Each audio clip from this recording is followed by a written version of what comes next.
A big night on Capitol Hill as the House passes the much-discussed Save America Act. Republicans say the legislation will help secure American elections. Democrats say it will make voting harder. Here's that story. A contentious voting bill is moving through Congress, setting up a partisan fight in the Senate over what voters will need to prove before casting their ballots.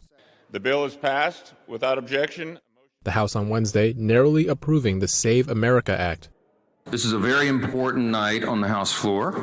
House Republicans tonight stood with the overwhelming majority of Americans who demand secure elections. The Republican-led legislation will require a documented proof of U.S. citizenship in order to register to vote in federal elections. It would also require voters to furnish photo ID before voting, even when casting mail-in ballots. The vote coming down to the wire, with House members voting 218 to 213 in favor. A single Democrat, Henry Cuellar of Texas, voting with Republicans. Congressman Chip Roy of Texas, the bill's primary sponsor, stressing election integrity has broad support among the population. It's polling at 80, 85, 90% across the country.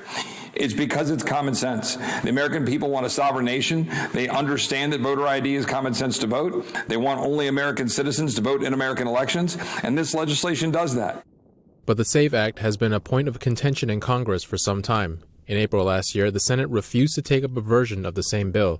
Earlier this week, the House Rules Committee advancing the legislation in its current form, softening the rules on photo ID requirements and including an exception for uniformed service members.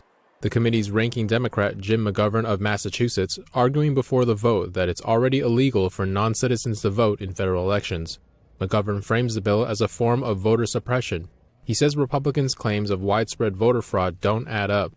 Every time these claims are investigated, they disappear like a mirage.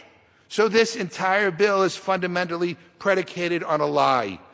The Trump administration, meanwhile, has thrown its weight behind the bill. The White House posting on X, the American elections should be decided by American citizens only. The bill now heads to the Senate, where it's expected to face strong opposition from Democrats.